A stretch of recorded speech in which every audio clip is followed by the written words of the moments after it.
What's up, military millionaires? I'm your host, David Pere, and today I am joined by Kyle Ellis of the Crystal Shoals, who is a Cobra pilot in the Marine Corp and he's done a decent amount with real estate. He's now dabbling in / investing in the short-term rental game, and he's done that from afar and been able to automate a large portion of that, which I think is very applicable as short-term rentals is not a investing approach that seems to be slowing down. It seems to be gaining a lot of speed, and I think there's still a lot of room to learn how to improve that process. And so this will be very beneficial. So this is gonna be fun. Kyle, thanks for joining us on the show today.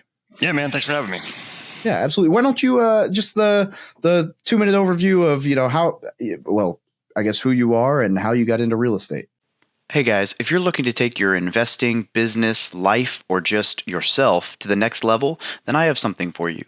The War Room Real Estate Military Mastermind Group is a mastermind group that meets weekly in small groups of 5 to 6 people to help you hold yourself accountable and really experience that growth. But we also have a monthly guest speaker that we bring in, and we've had guest speakers that talk about mindfulness, taxes.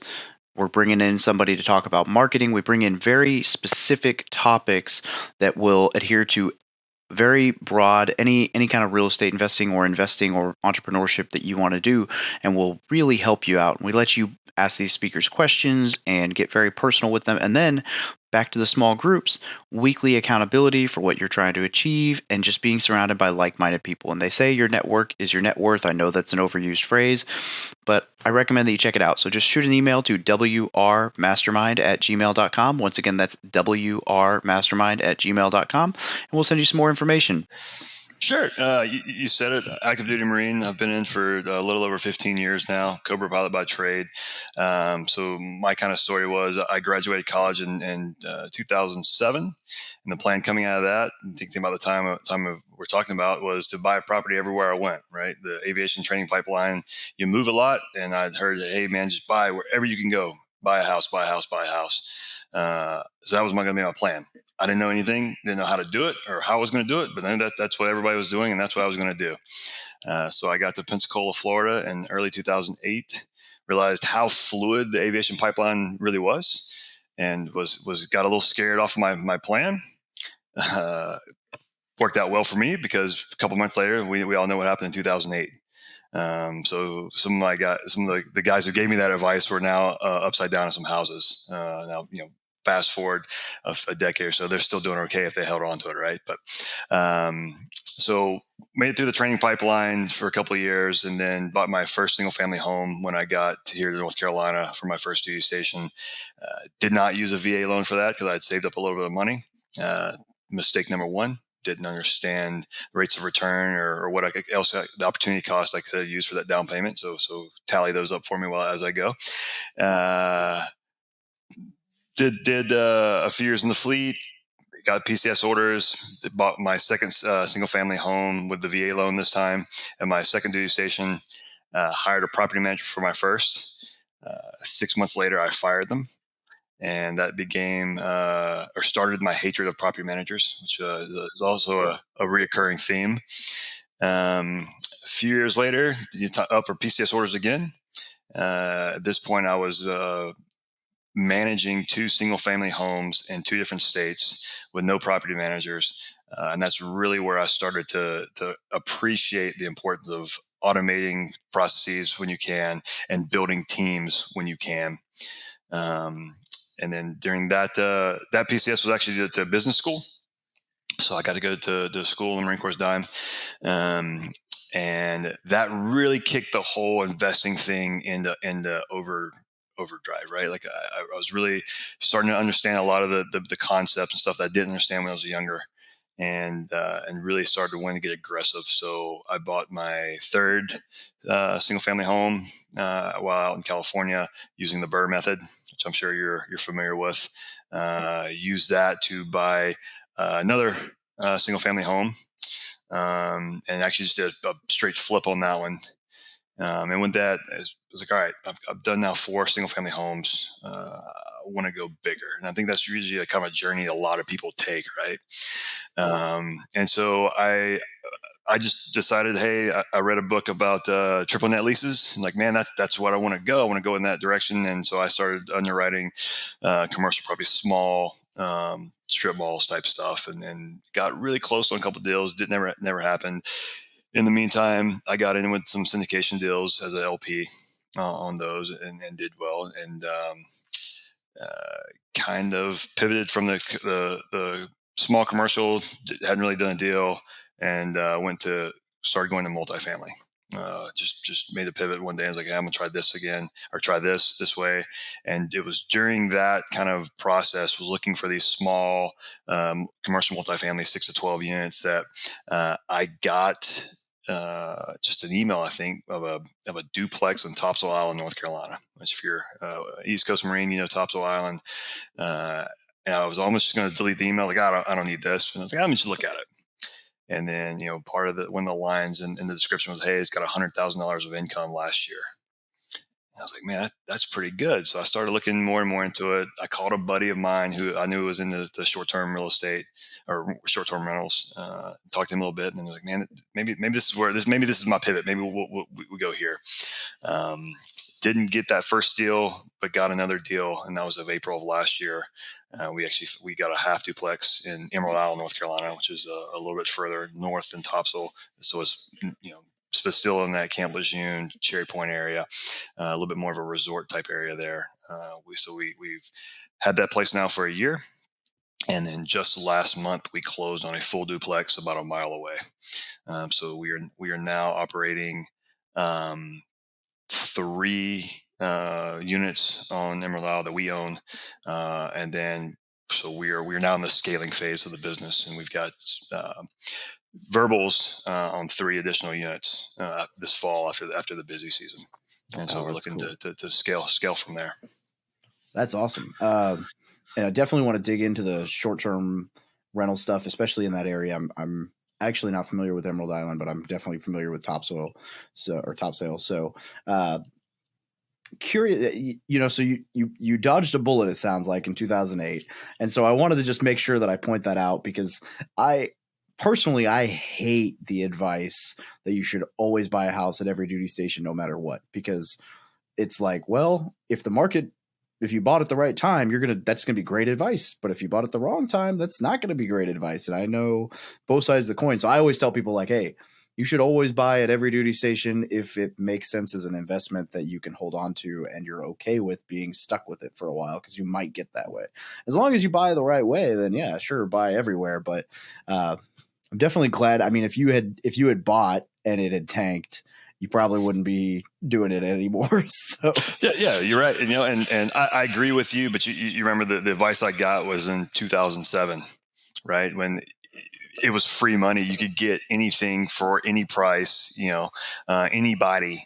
And so, yeah, there was several people that I know that did that. They bought. And then several months later, all of a sudden they're 22, 23 years old. They're upside down and by a lot and maybe 1 or 2 properties. And like I said, it worked out for them if they held, but if they got scared, they lost. And you're right. I think I did dodge a bullet, because that would be scary as your first deal to be underwater pretty soon, after you do it. Yeah. I know a couple people who lost their shirt in 2008, and, several of them are back in the game. In fact, I almost appreciate that when I talk to somebody and it's like, oh yeah, I lost, who was I talking to the other day? Lost $1 million in 2007, and it's like, or 2008. And it's like, but they're very successful now and they didn't lose everything. And it's like, okay, well, like, there's someone that I can have a conversation with about all this stuff who genuinely understands, the risk and everything. And it's always very insightful when you can talk to people who've been through a recession like that. Cause I've been investing since 2015, so things have been great. It's easy to look like I know what I'm doing. Yeah, absolutely.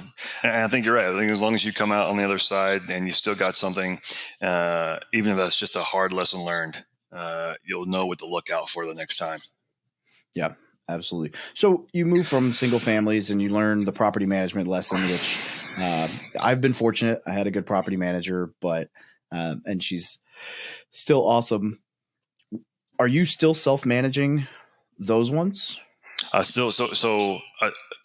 guess I skipped part of this. I own one of them now. I have divested divested the first two I bought, and that's how we funded these last deals. Was from those. As we sold in 2019. I'm sorry, 2020 and 21.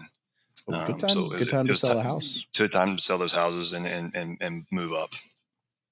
So the Emerald Isle, run me through kind of what those types of numbers look like. Because I remember looking at Top Sale back.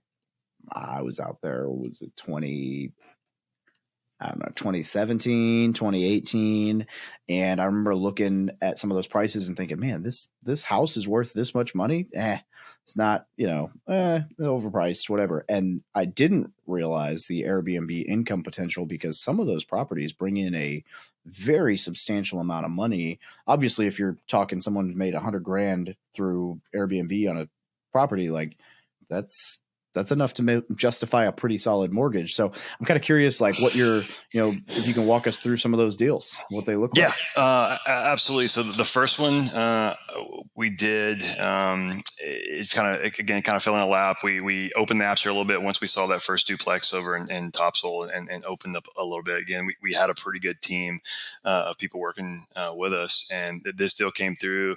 It was, I got no problem. I'll give you the actual numbers. We got it for around 8. And so that's a beachfront unit, your own private walkover, the whole 9 yards. It's about 2,000 square feet. Really nicely finished, just a nice property. And then our first year, so we're just over a year now, we did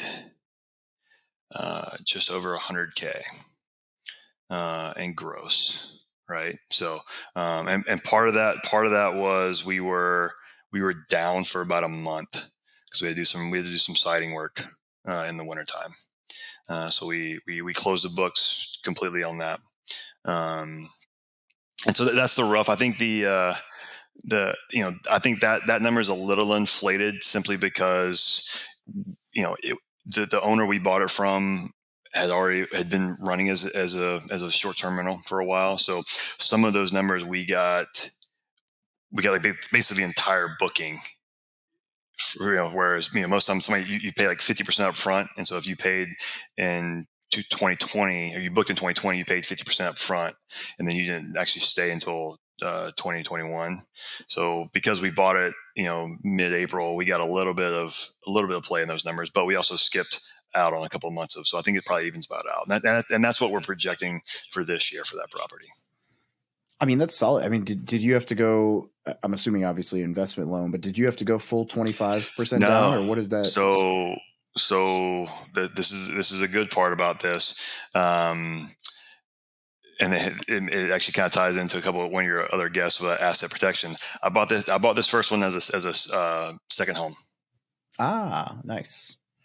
Right. Yeah. So was that 15%, 10% down? I think I did 20. I got 20 down. Okay, so still, 20.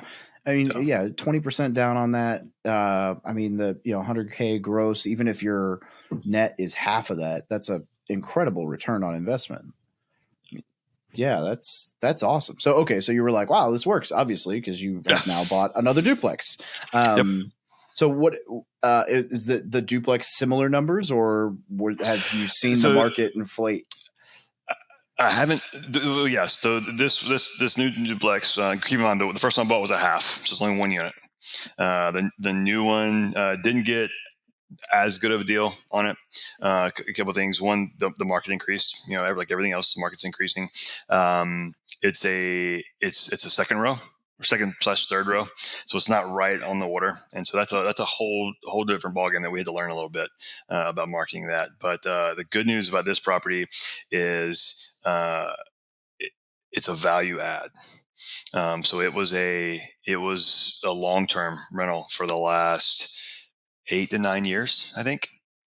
And so we came in, brought the property. We've done some work already just to get it, fast and furious. We bought it, we listed it, get it on all the channels, and then we started doing work, little things right now, like we're adding a putting green.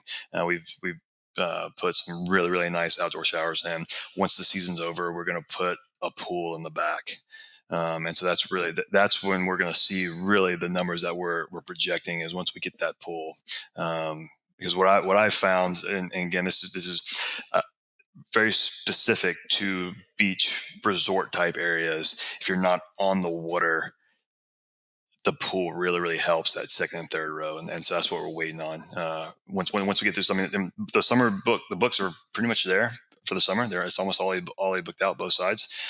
So we've got to wait a little bit until really kind of the fall, where it slows down just a little bit, so we get time to put the pool in, and then we'll really see the return on that one.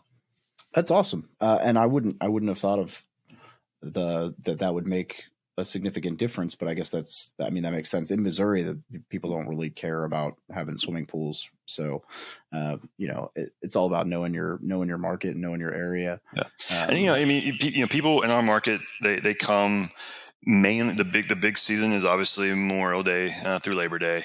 They're week-long bookings, and it's a lot of people out of state. So we get a lot of Midwesterners, a lot of people from like Virginia, Maryland area, and then even from like the South, like Georgia, Alabama, Tennessee, right? So they're coming a long way to the beautiful North Carolina coast, and they want that kind of full experience. So anything you can do to set your property apart from the rest, right? So we're in the process now of putting in a very large putting green. We bought the property. It was very overgrown in the front. You couldn't even see the house from the street. We went in, we ripped all that excess foliage out, left some stuff that looks good, and now we've got this big open area that we're going to put the putting green. So when you drive past this property, you see this nice, large, we're talking like 18 by 12 foot putting green. It's just something that sets it apart. And then you imagine going with your buddies and all, like, hey, we're out here and we're chipping out of the sand trap on the putting green. We're having a couple of beers after being on the beach all day. It's just something that other properties around don't have. So it sets us apart. Yeah. Most of them probably have cornhole, but yeah. Which is great. But having something additional is awesome. So that's super cool. Obviously, okay, and we had kind of alluded to this earlier, but we're going to dive right in. You are an active duty Marine who is not exactly just all the time in the world, right? You're a busy human being, and I know what some of y'all's aviation schedules can look like. So, everyone always says swinging with the wing until you get with the wing, and you're like, it's not nearly as much swinging as you'd like to think. Yeah, man. So how are you managing this? Yeah, so it's like I cued in a little bit earlier. It's about automation and doing as much as you can. And I'm a Southern man, so let's tell a story. All right, let's talk you through. Let's say that you're out in Missouri. You're like, man, I really missed Eastern North Carolina. I want to go back, and I'm gonna take the wife and kids. We're gonna go have a good time. And so you get on Airbnb, and you're like, you know what? I want to. I'm going to go to Airbnb or VRBO or whatever. And you're like, I want to go to the Emerald, and you search us, and you see, you find 5 properties that are what you want in a property. Okay. And let's say that I'm one of those. And let's say you're like, man, you got a question or something. So you email me a question. I don't know what it is. Let's say it's something like, hey, do you allow pets? So maybe I want to bring my dog. Right. And I email you back. Like, hey man, I appreciate your interest, blah, blah, blah. Sorry, we don't allow pets in our properties because of this, right? And a couple weeks later, you hadn't booked yet. A couple weeks later, you see that, hey, 2 of these properties are booked of the 5 that you saw, and there's 3 remaining, mine plus 2 others, and those 2 others are priced the same, but my price went up, right? Well, the market's changed, obviously, so the price went up. You're like, oh man, he's kind of out of my price range now, so I'll wait a little bit longer. You procrastinate till 3 weeks prior to your time to leave, right? And your wife's bugging, you're like, all right, I'll get it. So you get on there, and lo and behold, you still see mine. It's the only one left, but my price has now dropped back down into your range. Like, sweet. So you book it. Okay. As soon as you book it, I'll get a notification. I'm gonna alert my cleaning crew, like, hey, listen, David's coming this day to this day. You guys need to clean it here and here. All right. And then I'm gonna send you an email. I'm gonna introduce you to my wife and me, and talk about our business, and talk about some of the stuff that's great about Emerald Isle, and all the things you can do. 2 weeks out, I'll send you this like welcome packet that's got everything you need to know about the property, what to bring, what to pack, where to eat, where to get the spa treatments, where to get a beer, all this kind of stuff. Everything you need to know. 3 days out, I'm gonna send you an email that says, hey, we don't do keys here. We do all electric locks, and this is your code. All right, it's only going to work from this day to this day, and I've already programmed all the locks on the property. It's ready for you. All right, and then the big day comes. Right, you go there, you get the property, you get there, and what's the first thing you and your family are going to do? I mean, you obviously use the electronic key codes, but I don't know. Come on, man! I look at your Instagram feed every day. I know exactly what you're going to do. You're going to log onto the picture. You're going to log on the Wi-Fi, and you're going to post a selfie. Right? Okay. Yeah, that works. that's what you're gonna do. Yeah, right? You got me. And it's not going to be just you. It's going to be your wife, and it'll be the grandma and the aunt and everybody else that you brought down with you. They're all going to log on the Wi-Fi. When they log on the Wi-Fi, they're going to get this Target or Starbucks like splash page that introduces our brand, and they're going to put all their information in. They're going to enter, and then I'm going to allow them to get on the Wi-Fi. All right, and then I'm going to send them an email to give them the welcome packet, because I know daggone well that you forgot to send everybody else the welcome packet, so they're going into it blind, right? Yeah, right. And then so you're gonna have a great time there. Hopefully you won't have any issues. And then the night before you check out, I'll send you a quick little reminder, like, hey, David, this is what you need to do for tomorrow for checkout. Make sure you're out by 10 a.m. so we can get the cleaning crew in, that kind of stuff, right? And then, obviously you'll leave. About 3 days later, I'm gonna write a nice review on Airbnb, because that's who you book with. And I said, hey, David was the greatest guest ever. He lived us so clean. Thank you so much for visiting us at Crystal Shoals Vacation Rentals. Please come back again or something, right? And then after that, the marketing email is going to start, right?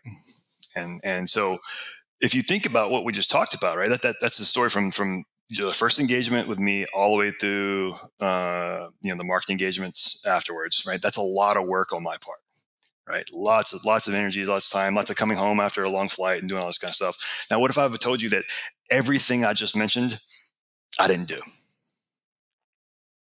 Like, I had the only time I spent on your booking was a couple seconds. I looked down and got an email letting me know that you booked. Right?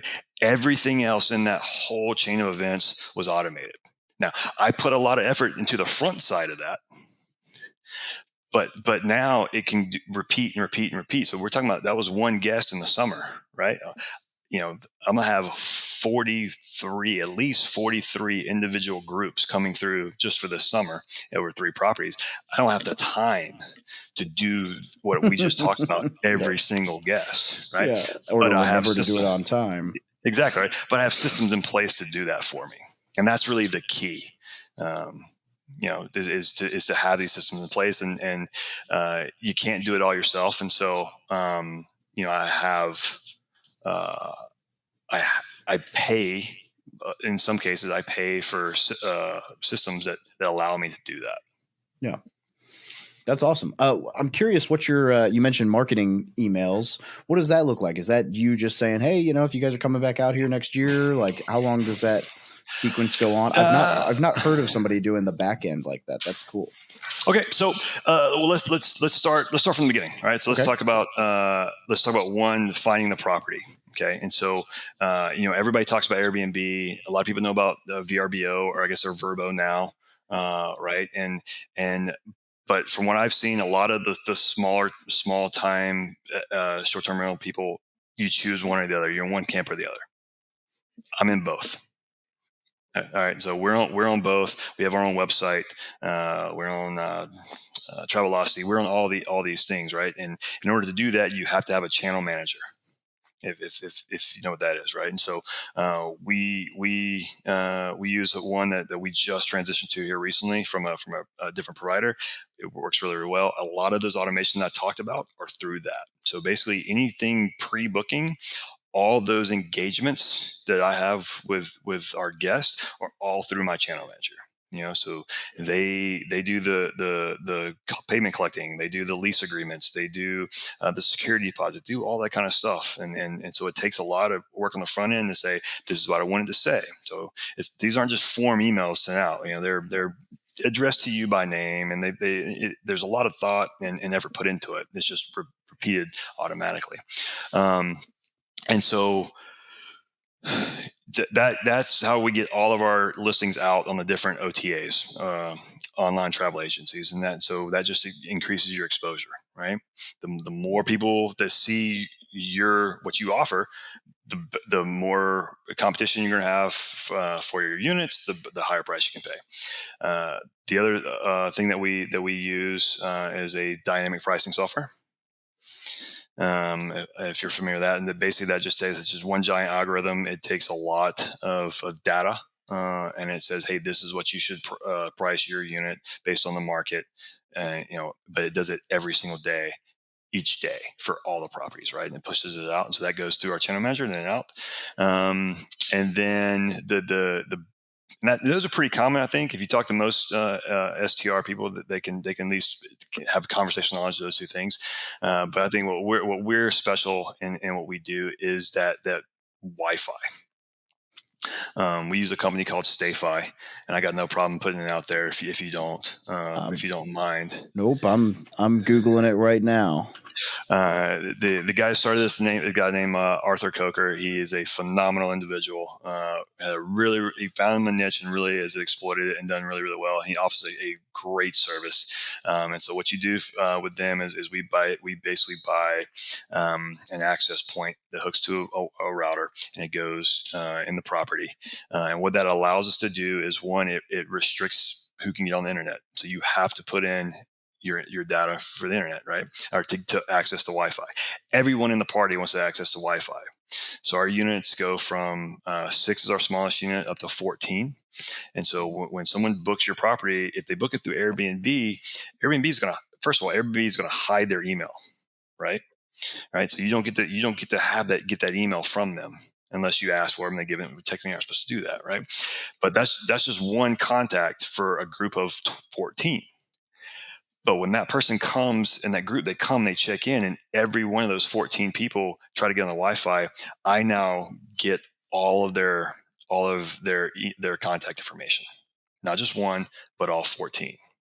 And at that point, and then it's fully integrated with my channel manager, and it's fully integrated with my my email marketing, which I'm sure you're familiar with as a real estate investor. So it's automated. So you put your email in. I send you that welcome packet that the booker forgot to give everybody. At that point, now I can start sending you other emails, and it's not just general spam email. It's very targeted. So we say, hey, we thank them. We thank every guest when they check out 5 days out. We say, hey, listen, if you enjoyed your stay, we'd really like a review. All right, reviews drive traffic on the OTAs, right? So, hey, would you consider give us a review? And if they're not the booker, they can't give it through Airbnb, but they can give it through Google. And so that goes on our website. So we farm those, right? And then we introduce other properties. They may have stayed in one property and only saw that one property, but they don't know what else we offer. They don't know about the other property we have, or hopefully next year when we're offering 6 or 9 or 12 more properties, we say, hey, listen, here's other properties. Let's introduce you to those. We send out an email saying, hey, by the way, you came to Emerald Isle in the summertime, but look at all the great things that are happening on Emerald Isle during the fall or during the winter or during the spring. And so it's just, you're constantly keeping your brand at the top of their mind. So, every 30 days, every 60 days, we're just kind of checking in with them. Like, hey, by the way, did you know this event's happening next month? That type of thing. Or when we add a new property, we'll send a mass email and say, hey, by the way, we have a new property. Why don't you check it out? This is what our offering is. So it's just a way to keep your brand on their mind and keep it engaging with your guests.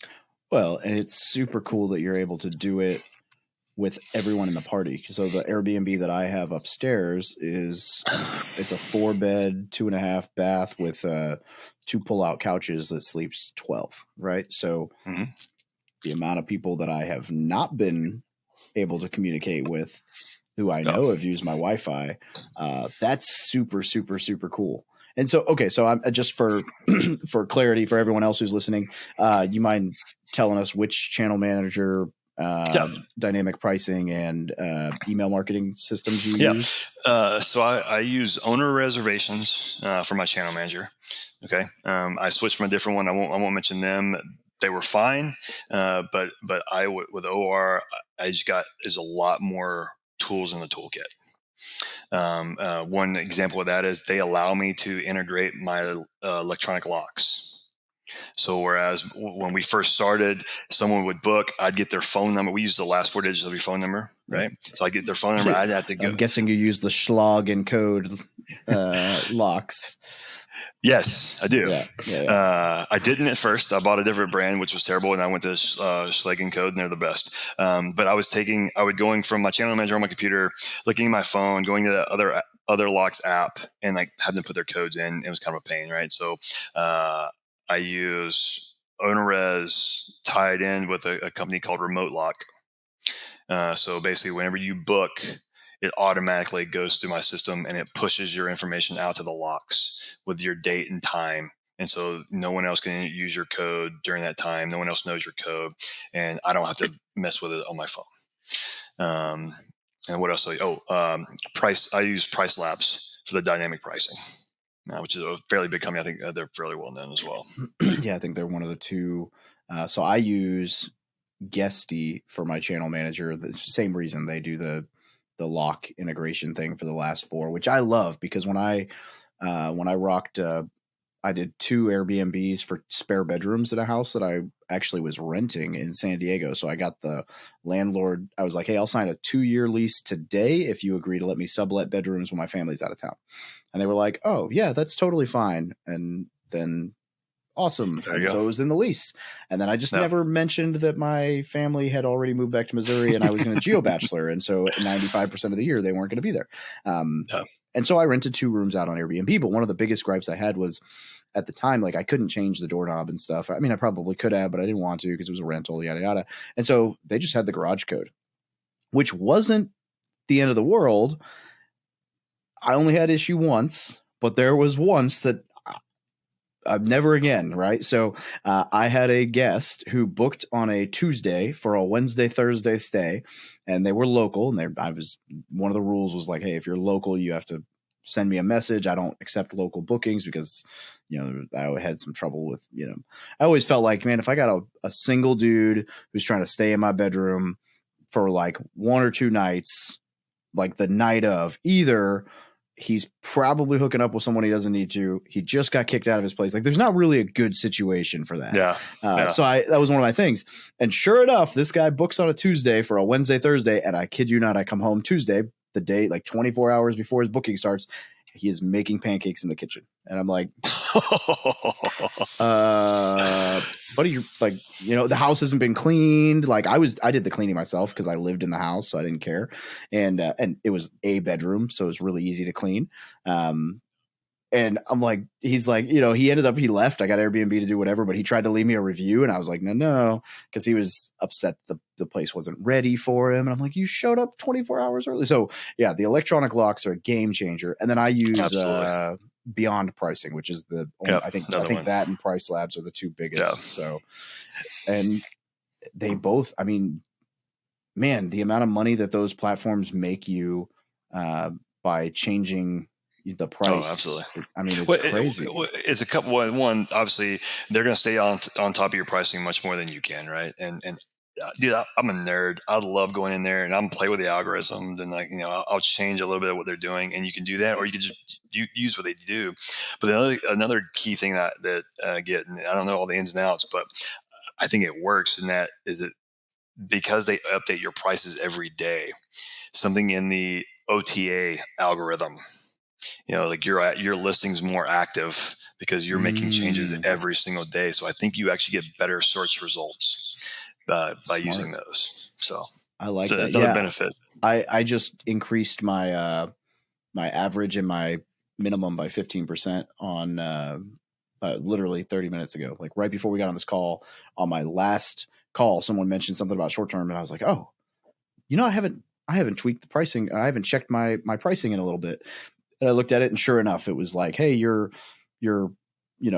much higher traffic, much higher bookings this far out and that far out than everyone else.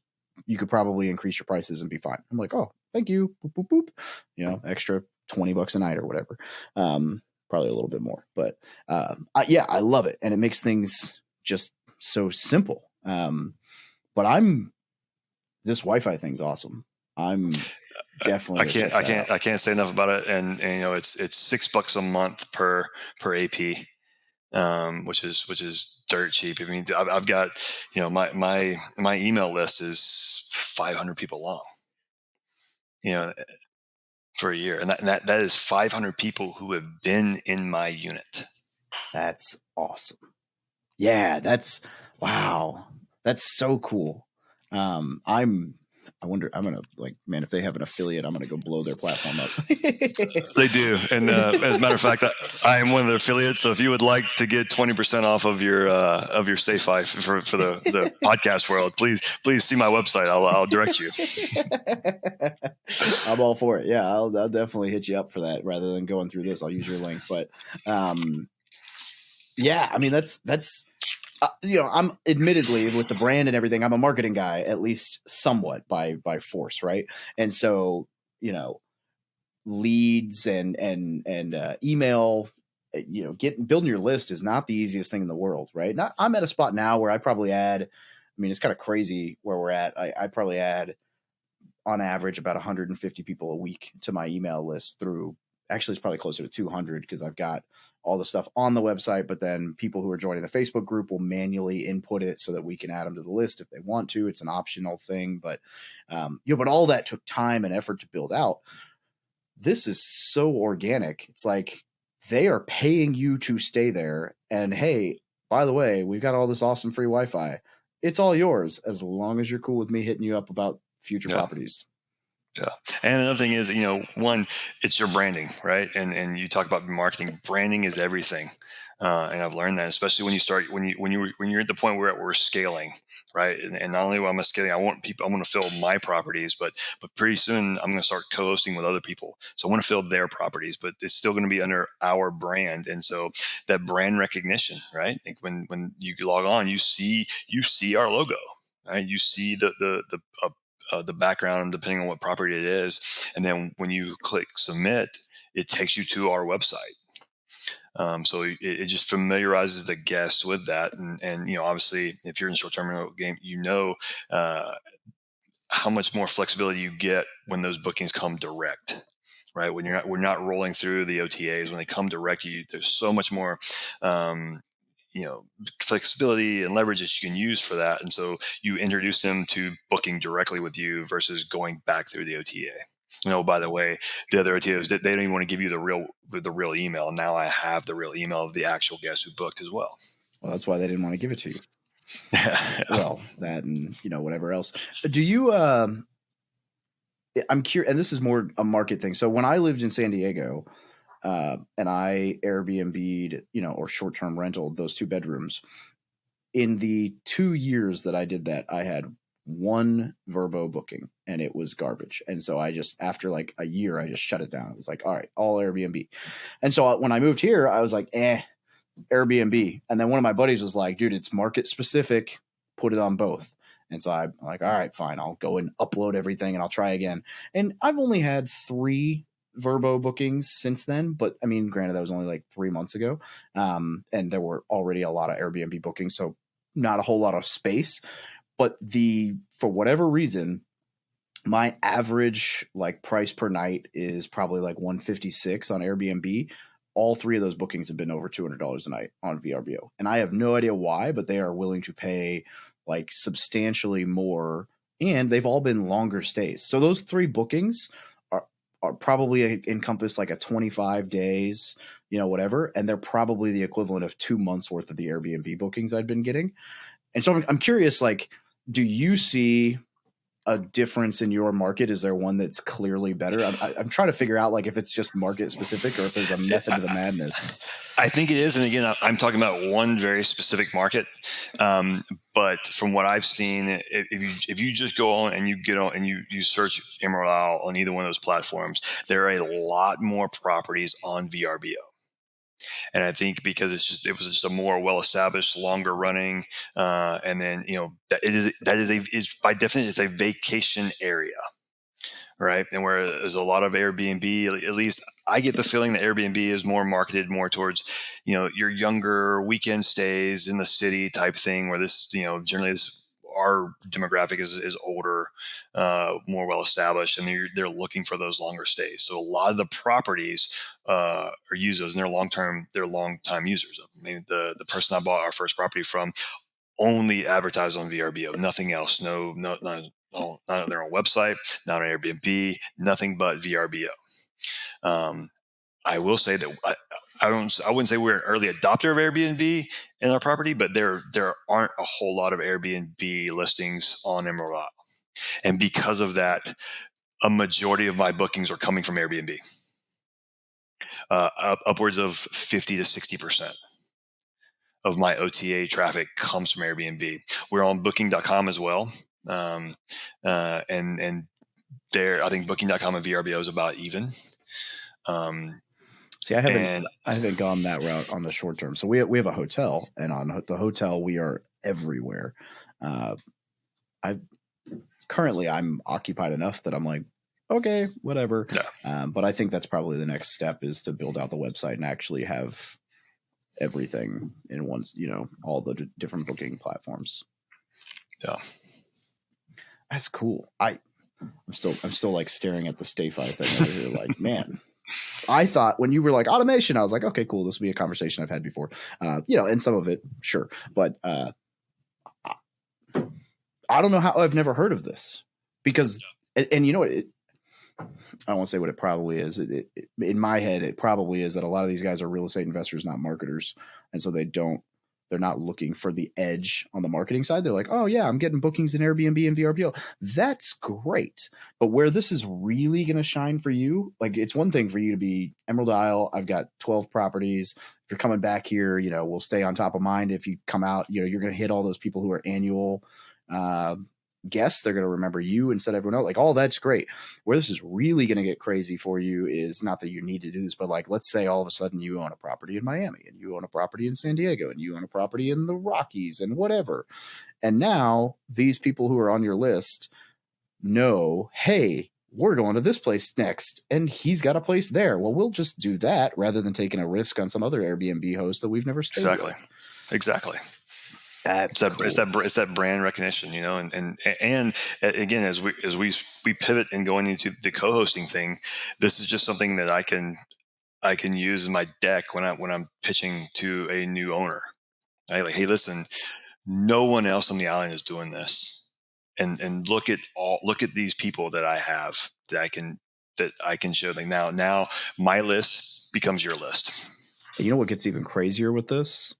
Not that you need to do this, but as the wheels are turning in my head, this isn't limited to hosting, because you've got email access. So there is probably a spot in here for you as this grows. Once you get to where you've got a couple thousand people and you're wanting to play the game on the email marketing, I could see a spot where you can send, if you have a discount code for an airlines or a, hey, if you're interested in getting started in hosting, I'd love to give you some tips on, what we've done to achieve success. Like, here's a whole bunch of affiliates that you could use to sign up for this. Like, there's a lot of plays to make money through an email list that people don't think about, to include the point that it probably wouldn't be hard for you to find some local businesses that would be willing to sponsor your newsletter on a recurring basis for you to plug, hey, this is my favorite restaurant in town, or here's a $5 coupon to your,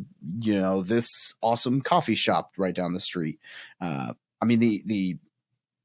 This is exactly why platforms like Airbnb and VRBO and in like the online marketing, like coaching world, Udemy was this platform that blew up for like super basic courses, but they didn't let you maintain emails because they wanted everyone to stay on the platform. And so the companies realize how infinitely valuable all of that information is. And so the fact that you found a way to get all that for every guest, not just the person who booked it, is, I mean, my wheels are turning. There's so much value that you can eventually get out of that as you play with it. And it's not just from bookings, which is cool. Yeah. Man, I'm going to go reach out to my local coffee shop and be like, yo, I'll give every single guest a $5 coupon if you pay me $200 a month to sponsor my email list. Yeah, actually, I might do that this weekend when I go up to, yeah. Yeah, I guarantee you there's some companies out there that'll do something like that. And the cool thing with that is that's a win-win, because if you feed people into their business, they make money. But if you send all your guests a $5 coupon to whatever, they're all going to be like, oh my goodness. Especially if you time it to where it's like the day they check out and it's like, oh, the last thing I remember before writing a review is he gifted me something. Now I feel like I got to give him 5 stars. I like it. Yeah. Oh man, that's awesome. Okay, so we've talked about a whole bunch of stuff here, and obviously I want to respect your time. I'm curious, what's your goal for the next year or two with this? Like I said, we're in the scaling. I want to get. I think short term in the next 2 years, I'm looking for 10 properties total. And then, and I think in the long term, and when I say for long term, I'm saying 5 years, nothing beyond that. Part of that's because I retire in 5 years. But I want to be able to step away. I actually met a good buddy, actually a squadron buddy of mine, the other day. I hadn't seen him in years, and he's doing well. And he's in that M&A type stuff now. And he said, hey, listen, man, he goes, if you can't step away from your business for 6 months and it still be profitable, you don't own a business. You're only self-employed. And that's where I want to get to. I'm not there right now. But in the next 5 years, I want to get there. I want to build this thing up where I can hire, hopefully, a newly separated Marine. I'm right here in Marine land, and get someone and teach them and help them grow, and then grow this business. Yeah. So I think I agree with your buddy's definition, right, of the self-employed piece. And, it's interesting because short-term rentals by nature is a much more active version of real estate investing. And so a lot of people just kind of own that and they get stuck in the trap, which is fine. The only thing I do through my platform is, if somebody asks me a question, I'll respond. But all my other stuff is automated, and my cleaning is automated, and all that other stuff. And so it's pretty easy to be, unless there's an issue and someone has to reach out, it's very hands off. But I only have one. But I think that you're spot on, right? You just hire somebody once you get to a point where you can afford to hire them. But what I would say is, I don't know if you've looked into this yet, but if I was you, I would 100% look into getting some SkillBridge interns. I've had 4 people intern with me on SkillBridge in the last 2 years. And a lot of those are like a friend, and they do a little bit here and a little bit there. And it's a mutually beneficial thing where they're getting to EAS. And so they get time to work on their own stuff. But that'd be a really solid way for you to find that That's person. a good idea. Yeah, absolutely. You get 6 months of them working for you for free while the Marine Corps pays them. And then if they love it, you love it, there's the job. And if not, there's the door. You're welcome for helping you EAS. Yeah. So that's well, I look forward to seeing where things grow and where things go. And I'm gonna make sure that if I ever stay at your place, I don't log onto your Wi-Fi, so I don't have to get solicited. No, I'm just kidding. No, that's super cool. Like I'm excited about exploring this venture as a bonus for what I'm doing already. So that's incredibly valuable to me, and I'm sure to the listeners as well. I guess I'd be curious to just know, I don't ask this question enough. Is there a book that you recommend for anyone who's looking to, whether short-term rentals or real estate or business in general, that's been a game changer for you? Yeah, I saw that on your prep sheet, and to be honest with you, it always comes around is the Rich Dad Poor Dad. And I know everybody reads it and it's on all the books, but the biggest thing to me about that book is it's about the mindset, right? Like, when I was coming up, man, in 2005, 2006, 2007, I was first learning this stuff, Bigger Pockets was just getting started. There wasn't the resources out there then that there is now. And so that one kid, I'm gonna absolutely murder his name, man. And I'm sorry, Jabbar Adesada. Yeah. Right. I listened to that podcast and he blew me away. And like, man, that kid is so much smarter than he's probably smarter than I am now. Right. and I was like, man, like, I wish I'd known that then. But to me, the biggest thing is the mindset. If you and Rich Dad Poor Dad will teach you that. It'll teach you that looking at things a little bit differently. And then once you do that, then you can get, whatever your niche is, whether it's going to be the commercial triple net lease stuff, it's going to be commercial multifamily, or it's going to be single family homes, or it's going to be STR. There's so many resources out there, but the first thing you need to do is think about it in the correct way. And then I think, to me, that's what I would go with first. Yeah. I'm a fan of that book for the exact same reasons. I've read it a few times. Okay. So I would imagine you're going to get this a little bit because you've provided some value on this. Where should people go if they'd like to reach out and touch base and ask some questions? Sure. I'm available on LinkedIn. Code. LinkedIn obviously is a Kyle Ellis up there. And then thecrystalshoals.com is our website. And this is a mistake, probably number 3 or 4 I've mentioned here. We created that name. We thought it was a good little play. Our property was named after famous shipwrecks around the area, Crystal Coast, and then shoals. I thought was a ubiquitous term. Apparently it's not. A lot of people know what that is. So we named our business after something that a lot of people don't know what it is. But the Crystal, CRYSTAL, and then shoals, SHOALS.com. It's interesting to hear that that's not ubiquitous. I would have made the same assumption. And then if you want to reach out to me directly, it's just info at thecrystalshoals.com. Awesome. Well, Kyle, thank you so much for joining us today. This has been a lot of fun, and I definitely appreciate when I learn something that's going to help me out on the show. Man, I'm glad you took something away. After the last few guests you've had, man, they've all had some really unique things to talk about. I was like, man, I'm not to that caliber. I hope this is not going to be a waste of his time. So I'm glad you're taking something away. Definitely not a waste of my time. So I really appreciate it. And thank you so much for joining us today. Yeah, man. Thanks for having me. Thank you for listening to another episode about my journey from military to millionaire. If you liked it, be sure to visit FromMilitaryToMillionaire.com/podcast to subscribe to future podcasts. While you're there, we'd love for you to rate the show, give us a review on iTunes. Now get out there and take action.